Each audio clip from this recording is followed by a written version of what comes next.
আমি ওনার সাথে সুখে থাকতে পারবো না। আমি এই সওদাগর বাড়ির কাউকেই বিয়ে করতে চাই না। কেন?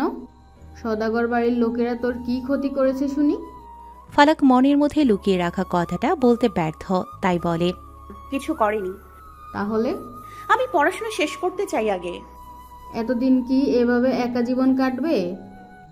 একটা শক্ত অভিভাবকের দরকার নেই বুঝি? কেউ তোকে ভালোবাসে, তুই আর তার সাথে ভালো থাকার চেষ্টা কর, যে তোকে পড়াশোনা করতে দিবে। মিষ্টি মা, আমি বিয়ে করব না। বেশ জোরেই বলে উঠল ফালাক। সদ্য 18 থেকে 19-এ পা দেওয়া কন্যার জেদ চেপেছে মাথায়। মনের মধ্যে যাকে রেখেছে তার চেহারাই যে বারবার চোখের সামনে ভাসে। ফালাকের এভাবে চিৎকার করে বলাতে রুবাইদা ক্ষণিকের নীরবতা পালন করে আবার বলে, মনের মধ্যে যাকে জায়গা দিয়ে রেখেছিস সে কোনোদিনও তোকে নিয়ে সুখ খুঁজবে না। কথাটা বলতে বাধ্য হলো রুবাইদা। ফালাক ভেজা ফোলা চোখে অবাক হলো। রুবাইদা বলে, আমার বয়স হয়েছে, নিজ হাতে মানুষ করেছি এই সওদাগর মহলের একটা বাচ্চাকে, সেই সাথে দায়িত্ব নিয়েছি একাধিক বিষয়ে। আমি খুব ভালো করে বুঝতে পারছি তোর মনের কথা, কিন্তু তুই আমার ছেলের মনে জায়গা করতে পারবি না। ও তোকে কোনোদিনও ভালোবাসবে না। ও যে এক নারীতে আসক্ত। ফালাকের চোখ বেয়ে গড়িয়ে পড়ল পানি। রুবাইদা নিজের শাড়ির আঁচল দিয়ে মুছে দিয়ে বলে, শুনবি তার পাগলা জীবনের কাহিনী? ফালাক মাথাটা উপর নিচ করে, জানার যে খুব আগ্রহ। রুবাইদা বলে, 1 বছর 1.5 মাস আগের কথা। আমরা ঈদ আনন্দ শেষ করে বাড়ির সব কিছু গুছিয়ে রাখছিলাম। জুলফিকারের সাথে আমি তোকে বিয়ে দিতে চেয়েছিলাম।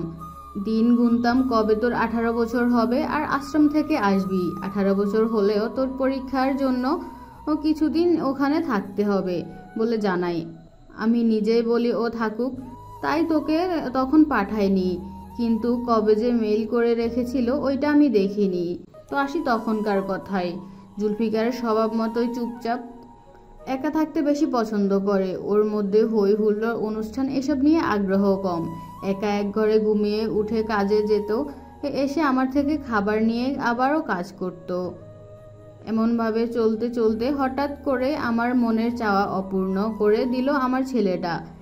একদিন বাড়িতে হুট করে নিয়ে এলো ও গাঢ় লাল রঙের শাড়িতে নববধূ বেশে মধুজাকে, যার পরিচয় কি জানতাম না। প্রথমে তো ছেলে এভাবে হুট করে বউ নিয়ে আসায় আমার কোনো কিছু বলার ভাষা খুঁজে পাইনি।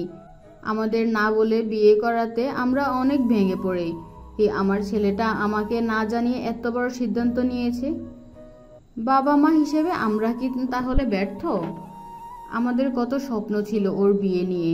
যাই হোক, গোড় কাটানোর পর মধুজার পরিচয় চাইলে বলা হয় ও গরিব ঘরের মেয়ে। ওর বাবা মা নেই, মামার কাছে বড় হয়েছে। মামাকে কখনো দেখিনি আমি বা আমরা। শুধু জুলফিকার একাই দেখেছে। ওর মামা নাকি ওকে বিক্রি করে দিতে চায়।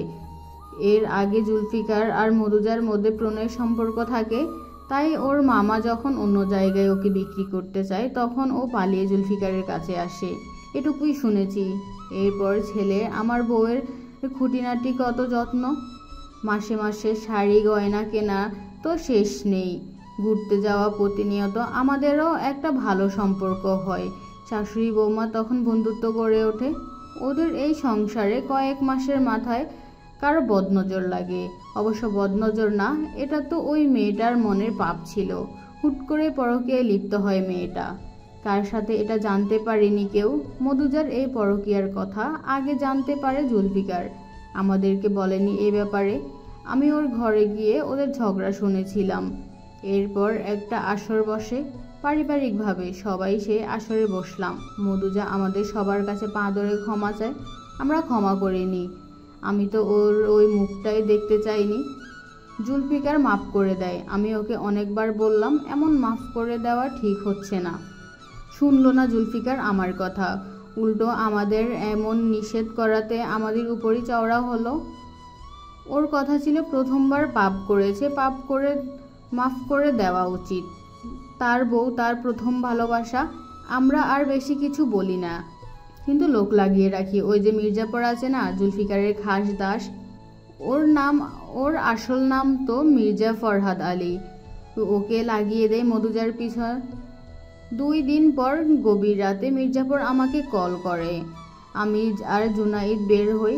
বাইরে আসার পর মির্জাপুর আমাদেরকে কিছু ছবি দেখালো, যেগুলো দেখে আমাদের মাথার কাজ করা বন্ধ হয়ে যায়। মধুজা আমাদের সমাজের মেয়ে না, ও একজন পতিতাপল্লীর মেয়ে। যেটা দেখে আমরা কঠিন সিদ্ধান্ত নিলাম, হয়তো বাবা মা না হলে কাউকে বেছে নিবে জুলফিকার, হয়তো বাবা মা না হলে বউকে বেছে নিবে জুলফিকার, কিন্তু ওই মেয়েকে এই বাড়িতে রাখবে না। নষ্ট মেয়ে নষ্টই থাকে। যে একবার নোংরা ব্যবসায় জড়িত হয় সে টাকার নেশায় সেখানে উন্মাদ থাকে। ওই রাতে আমি জুলফিকারের ঘরে যাই, দরজা ধাক্কা দেওয়া লাগেনি, কারণ দরজাটা খোলা ছিল। গিয়ে দেখলাম ঘরের মধ্যে কেউ নেই।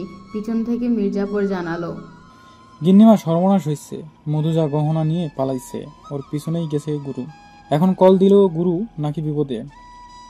আমি গেলাম। মির্জাপুর দৌড়ে চলে যায়। সেই দৌড়ের সাথে দৌড়ে চলে গেলাম আমরাও। দৌড়ে সোজা মন্দিরের পিছনে গেলাম, যেখানে দূর থেকে দেখছিলাম পালিয়ে যাওয়া দুজন ব্যক্তিকে। কাছে আসার পর দেখছিলাম মধুজার লাশ, একদম চূর্ণ বিচূর্ণ শরীর, বুকের ওপর থেকে অনেকখানি কাটা, সেখানে মাংস ছিল না, হাড় বের হয়ে আছে, যেন কেউ খুব ভয়ঙ্কর মৃত্যু দিয়েছে তার। অন্যদিকে মাটিতে নেতিয়ে আছে জুলফিকার। ছেলেটা মধুজার কাছে যাওয়ার জন্য ছটপট করছে। আমি ওখানে অজ্ঞান হয়ে পড়ি। এমন লাশ দেখে আমার সহ্য হয়নি। এরপর যখন জ্ঞান ফিরে, তখন দেখলাম বাড়িঘর জুড়ে চিল্লানির আওয়াজ, ভাঙচুরের শব্দ। দৌড়ে এলাম জুলফিকারের ঘরে। ছেলেটা ওর বাবা কাকাদের ধরে পেটাচ্ছে। সব কিছু ভেঙে দেওয়ার ঘর ভর্তি কাঁচের টুকরো গড়ে গেছে। এভাবে দিনকে দিন ও আরও উন্মাদ হয়ে যায়। আমরা পাগলা গারদে পাঠাই ওকে। ওর ঠিক মাস 2 পরে কল আসলো জুলফিকার এখন স্বাভাবিক আছে, কোনো ঝামেলা করে না, ওর মতো থাকে, আগে থেকে সুস্থ হয়েছে। ওকে দেখতে গেলাম আমরা। আমি ওকে যখন বললাম একবার আমিজান বলে ডাক, ও আমাকে ডাকলো। উপলব্ধি করলাম ছেলে আমার এখন একটু সুস্থ। এরপর বাড়িতে নিয়ে আসি, ডাক্তারের কথা মতো ওষুধ দিয়ে যাচ্ছি, আর রোহিণীকে ডেকেছি। আগে থেকে অনেকটাই সুস্থ হয়েছে ছেলেটা আমার, কিন্তু সুস্থ হলে তো সেই পুরনো ঘটনা নতুন করে উদ্ঘাটন ঘটবে। জুলফিকারের সেই রাত কি হয়েছিল, মধুজাকে এভাবে কে মারলো, কেন মারলো তারা, জুলফিকার কি চায় তার সুস্থ জীবনে, আদৌ কি ও তোকে চায় নাকি ওর আরও সময় লাগবে? এতগুলো ভাবনা চিন্তার মাঝে তোর জীবনটা কোথায় গিয়ে পৌঁছাবে বলতে পারিস মা? রুবাইদার এই শেষ প্রশ্নের উত্তর কি দেবে ফালাক অনেক ভেবে বলল, আমি হোস্টেল দেখেছি মিষ্টিমা, এই বাড়িতে আমি আর থাকবো না। এই 2 ভাইয়ের মাঝে নিজেকে দোটানা করে রাখতে চাই না নিজেকে। আমি তোমাদের থেকে দূরে গেলেই ভালো থাকবো।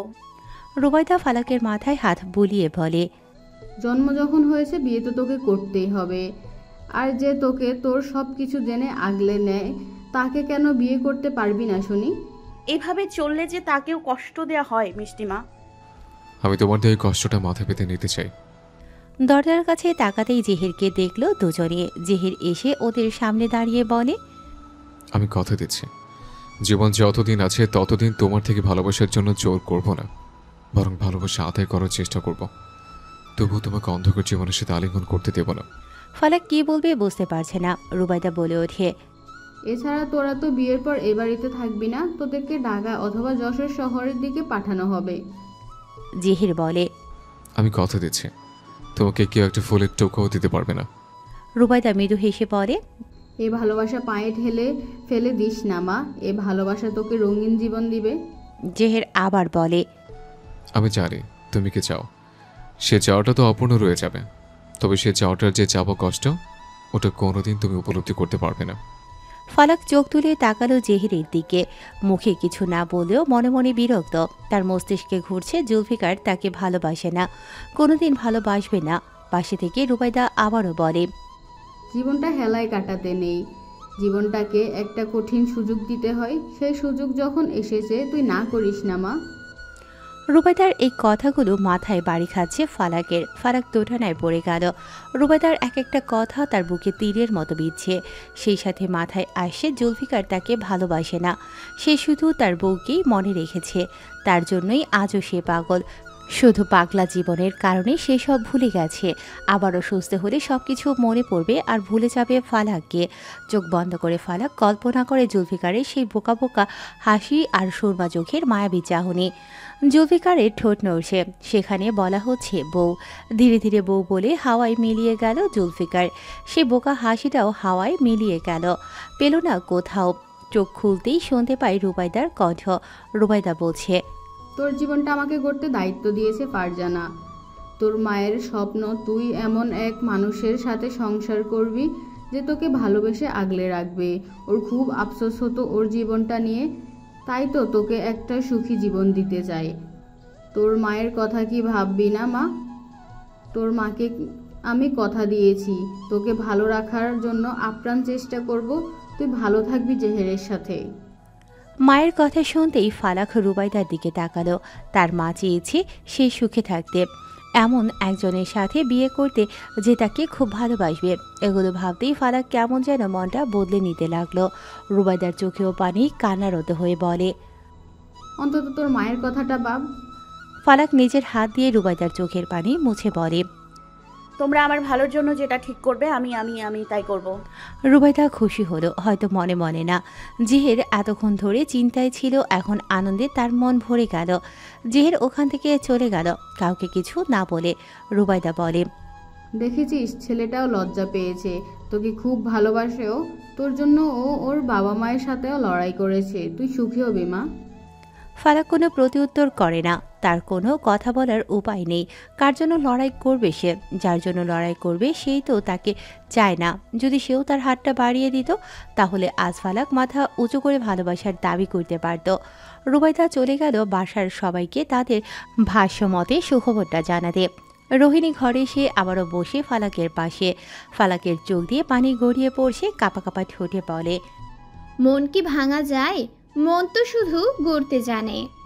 যে জিনিস গড়তে জানে তাকে ভাঙাটাও জানতে হয়। আমি খোঁজ করতে চাই এই মনকে ভাঙার পাথর। রোহিণী হাসল শুধু। এগুলো মনের আবেগ, ভালোবাসায় পড়ে এমন অহরহর কথা বলা যায়। শুধু নিয়তির টানে নিজেকে এগিয়ে নিয়ে যেতে হয়। সবাই একসাথে বসে আছে হলরুমে, সবার মুখে হাসির রেখা। শুধু মনে হলো ফরিদার মুখেই স্পষ্ট। তাতে পরোয়া করল না কেউ। ছেলের মুখে হাসি দেখার জন্য মা রাজি হয়েছে। একসময় এমনিতেই সব ঠিক হয়ে যাবে। এছাড়া জেহের তো নিজেই চায় ফালাককে, বাকিরা শুধু তাতে সম্মতি দিল। জুনায়েদ সওদাগর ও জুবাইর সওদাগর মিলে বিয়ের দিন ঠিক করেছেন। আনুষ্ঠানিকভাবে বিয়ে হতে হলে প্রায় 15-16 দিন সময় নিতে হবে, যেটা শুনে জেহের বলে ওঠে, এত দেরি করতে হবে না, আমি 2-1 মধ্যে বিয়েটা করতে চাই। জেহেরের কথার মাঝে তাড়াহুড়ার ধাস স্পষ্ট, যেটা শুনে ফরিদা বলে, অন্তত সওদাগর বাড়ির হবু মেজকর্তার বিয়েটা ধুমধাম করে হতে দে। জিশান তো ওই রকম অবস্থায়, ওর বিয়ে দেখার সৌভাগ্য পাবো কিনা জানি না। তুই এমন করলে হবে? আম্মেজান, এত অনুষ্ঠান করে লোক ডেকে বড় আনন্দ করা যাবে? এখন আমি এসব চাচ্ছি না। কেন? কথাটা রুবাইদা বলে, যেটা শুনে জেহের বলে, এমনিতে আমি চাই না এত হই হুল্লোড় করে বিয়ে করতে। রুবাইদা হতাশার চাহনি দিয়ে বলে, তোরা দুই ভাই মিলে কি শুরু করেছিস? একজন তো না বলে বিয়ে করে বউ নিয়ে এসেছিল, আর তুই বিয়ের জন্য নিজে পাত্রী ঠিক করলি। আমরা তো খুশিতেই সম্মতি দিয়েছি, এখন তাড়াহুড়ো কেন? ফরিদা সহমত পোষণ করে বলে, এছাড়া এই মেয়ে তো হাত ছেড়ে ভেগে যাবে না। গেলে তো ভালোই হতো, আপদ বিদায় হলে খুশি হতাম।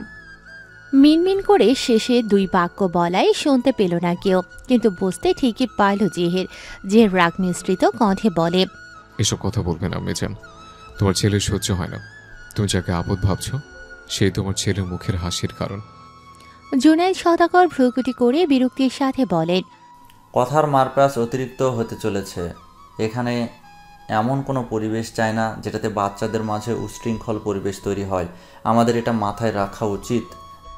জেহির আশেপাশে তাকিয়ে তারেক, তামান্না, চিত্রা আর মর্জিনাকে দেখল। ওদেরকে দেখে চুপ হয়ে গেল। জুনায়েদ সওদাগর এবার জুবাইর সওদাগরের দিকে ফিরে বললেন, যেহেতু বিয়েটা ধুমধাম করে করতে চাইছে না, সেহেতু আমরা এই বাড়িটা আলোকিত করে সাজিয়ে শুধু গ্রামবাসী খাইয়ে দিলেই হবে। কোনো অনুষ্ঠান বা নাচ গান হবে না। জুবাইর সওদাগরের কথা শুনে জুনায়েদ সওদাগর জহিরের মুখের দিকে তাকালেন, কিছুটা গাম্ভীর্যের সাথেই বললেন, অন্তত গায়ে হলুদ তো হোক। আচ্ছা। সবাই মিলে সিদ্ধান্ত নিল 2 দিন পর গায়ে হলুদ দিয়ে পরের দিনই বিয়ে দেবে। বিয়েটা হবে এই জমিদার বাড়িতে, কারণ বউ নিয়ে প্রবেশ করবে সওদাগরদের বর্তমান মহলে। বিয়েতে কোনো উন্নত পরিবার বা নিজেদের আত্মীয় স্বজন ডাকা হবে না, শুধু এলাকার দরিদ্রদের আনা হবে। সবকিছু শুনিয়ে উপর থেকে হাত মুট করে ভিতরে ঢুকে গেল জুলফিকার। কল দিল মির্জাফরকে। মির্জাফর ধরল না। মিনিট 10 কি 15 পর কল দিল। জুলফিকার কলটা ধরেই বলে, তোমার কোন বউয়ের চিপায় ছিলে শুনি? ঝাঁজ মেশানো কণ্ঠ জুলফিকারের। মির্জাফর ফোনটা কান থেকে একটু দূরে সরিয়ে চোখ বন্ধ করে নেয়, অতঃপর কানের কাছে ফোনটা এনে বলে, আরে গুরু, বিন বাজিয়ে তোমার প্রয়োজনীয় সাপের বশ করতে ব্যস্ত আমি। তাড়াতাড়ি বিষগুলো নিয়ে আসবে, এদিকে অঘটন ঘটতে চলেছে। কি হয়েছে গুরু? বাসায় জেহের আর ফালাকের বিয়ের দিন ঠিক করেছে, আর ঠিক 2 দিন পর ওদের গায়ে হলুদ। আজ রাতেই আংটি পরিয়ে দিবে হয়তো। মির্জাফর মুখে হাত দিয়ে নাটকীয় সুরে বলে, আল্লাহ, গুরু কি বলো এগুলো? তোমার এই বউয়ের দিকেও তোমার ভাই নজর দিল। ওই পোলার কি তোমার বউদের সাথে চুম্বকের মতো সম্পর্ক নাকি? যেটার দিকে তাকাও ওটাকেই ওর ভালো লাগে। আমি ফালাককে কিছুতেই ওর হতে দেব না। ফালাক জেহেরের হলে ওর মিশে থাকা কঠিন হয়ে যাবে। তাহলে তুমি বিয়ে করে নাও। এমনিতেও পাগল সেজে বউ বলে লজ্জা দিয়ে দূরে রাখো। মেয়েটাকে এবার না হয় বউ বলে কাছে ডেকে আপন করে নিও। এটা যে সম্ভব নয়। আমার বিষাক্ত জীবনের সাথে ওকে জড়িয়ে রাখতে চাই না। তবে কি করবে? তোমাকে বিষ আনতে বলেছি, তুমি তাড়াতাড়ি আনো। আমাকে ওই বিষ দিয়ে এই বিষকে নিঃশেষ করতে হবে। গুরু, একটা কথা বলি। বলো। তুমি মেয়েটাকে বিয়ে করো। বোকা বোকা কথা বলো না। আমার এই অন্ধকার জগতে আমি অবলা মেয়েটাকে ঢুকিয়ে বিপদে ফেলতে পারি না। বিয়ে মানে একটা সম্পর্ক। সেই সম্পর্ক যখন এগিয়ে যাবে তখন বুঝতে পারছো স্বামী স্ত্রীর দিন কেমন চলতে থাকে। দরকার হয় এখন বাচ্চা নিলে না, কিন্তু মেয়েটাকে নিয়ে যে ষড়যন্ত্র চলছে সেটা থেকে তো বাঁচাতে পারবে। সম্ভব না মির্জা ফরহাদ আলী। জীবনটা সিনেমার মতো করে সাজানোর পরিকল্পনা করা যতটা সহজ, ঠিক ততটা কঠিন সিনেমার মতো করে এগিয়ে নিয়ে যাওয়া। মির্জা ফরহাদ আলী নামটা শুনে মির্জাফর হেসে দিল। জুলফিকার এখন দুর্বল হয়ে গেছে। মির্জাফর নিজেও কেমন যেন দুর্বল হয়ে পড়ল। কিছু একটা ভেবে বলে, এই গুরু, তুমি কিন্তু দুর্বলতা প্রকাশ করছো। এটা একদমই করবে না। তুমি কিন্তু তাহলে বিপদে পড়বে। জুলফিকার নিজেও বুঝলো তার চোখের কোণায় পানি জমতে শুরু করেছে। বুড়ো আঙুল দিয়ে পানিটা মুছে বলে, অন্ধকার রাজ্যের রাজাকে কখনো দুর্বল হতে নেই। এটা এই জুলফিকার সওদাগরের মনে খুব ভালো করে গেঁথে গেছে। আমি আমার দুর্বলতার কাছে হার মানব না। নিজের উদ্দেশ্য আমি শুনে আসলে উসুল করে নেব। মির্জাফর হালকা হেসে বলে, আমি বিষ পেয়েছি, কিন্তু এখান থেকে গোপনে যাওয়ার রাস্তাটা একটা অ্যাক্সিডেন্ট হয়েছে গুরু। আমাকে যে লুকিয়ে থাকতে হচ্ছে, আমি কিভাবে এখান থেকে বের হব সেই উপায় আগে পেয়ে নিই, তারপর না হয় তোমার কাজ করব। জুলফিকার আবারও হুঙ্কার দিয়ে বলে, ততদিনে যদি ওদের বিয়েটা হয়ে যায় তাহলে পারবে তো তোমার গুরুর হার মেনে নিতে? মির্জাফর দীর্ঘশ্বাস নিয়ে বলে, আমি অতি শীঘ্রই আসার চেষ্টা করব, কিন্তু যদি আমি আসতে ব্যর্থ হই ভেবে নিও এটাই আমার নসিবে লেখা। হয় হার মানবে, না হয় নিজের অন্ধকার রাজ্যে এই অবলা মেয়েটিকে জড়িয়ে নেবে। ওর গায়ে আমি একটা ফুলের টোকাও লাগতে দেব না। সেখানে আমি তো আস্ত একটা বিষ। এই বিষের সাথে ওকে আলিঙ্গন করি কি করে? তোমার বিষকে তো ভাঙার সময় এসেছে। এতদিন যার জন্য বিষে নিজেকে জর্জরিত করেছো, এবার তাকেও একটু বুঝতে দাও যে এই বিষের স্বাদ কেমন। কোনো মতেই না। ওকে আমি এই অন্ধকার জগৎ থেকে 10 হাত দূরে রাখবো। এতে করে যদি ওর ক্ষতি হয়? ওর কোনো ক্ষতি আমি হতে দেব না। যে ক্ষতি করবে তাকেই আমি মৃত্যুর স্বাদ উপহার দিব। যদি ওর ক্ষতি থেকে বাঁচাতে হয়ে তোমাকে ওকে বিয়ে করতে হয়, তবে করেই নেব ওকে বিয়ে। হাসলো মির্জাফর। জুলফিকার বলে, এভাবে দিন চলতে পারে না। ভুলে যেও না আমাদের বড় শত্রুর উদ্দেশ্য এটা। ওর জন্যই আমাকে পাগলের অভিনয় করতে হয়। ওই শোয়ারের বাচ্চাকে তো আমি খুন করে ফেলবো একবার হাতের কাছে পাই। জুলফিকার ঠোঁট প্রসারিত করল, আয়নায় নিজের রক্তিম চোখটা নিক্ষেপ করল। দেখতে থাকে নিজেকে। মির্জাফর বলে, আমি আমার সর্বস্ব দিয়ে চেষ্টা করব, কিন্তু আমার সাথে থাকা 20 পুলিশের কাছে ধরা পড়লে যে বিপদ। এটা যে আইনত অপরাধ, এগুলো এভাবে সংগ্রহ করা নিষিদ্ধ। তাই তো পালিয়ে আনতে হচ্ছে। তুমি এটাকে নিয়তি ভেবে বিকল্প পদ্ধতি বের করো। এদিকে আমিও চেষ্টা করছি। জুলফিকার কিছু একটা ভেবে বলে। আচ্ছা ঠিক আছে। বলেই কল কাটলো। নিচ থেকে কিছু ভেঙে যাওয়ার শব্দ আসলো। ভ্রুকুটি করে নিচে নামলো জুলফিকার। দেখতে পেল এলিনা রাগান্বিত চোখে তাকিয়ে আছে ফালাকের দিকে। এলিনার পাশেই আছে চৈতি। নিচে পড়ে আছে একটি ফুলদানি, যেটা অভিনয়ের জন্য প্রয়োজন। নিজ দেশ থেকেই এই দামি ফুলদানি ও কিছু প্রয়োজনীয় জিনিস নিয়ে এসেছিল এলিনা, কারণ এগুলো আশেপাশে সাজানোর জন্য লাগবে। এলিনা ভাঙা ফুলদানি দেখিয়ে ফালাককে বলে, তুমি জানো ওইটার দাম কত? এটাকে ভাঙার রাইট পাও কি করে? ফালাক এতক্ষণ ধরে কান্না করেছে, এখন আর কোনো কথা বলার মতো মানসিকতা নেই। এদিকে এলিনা তার মনে জমানো রাগ সব ফালাকের ওপর ঝাড়ছে, তাও কিনা বাংলা ভাষার মাথা খেয়ে। ফালাক স্বাভাবিকভাবে বলে,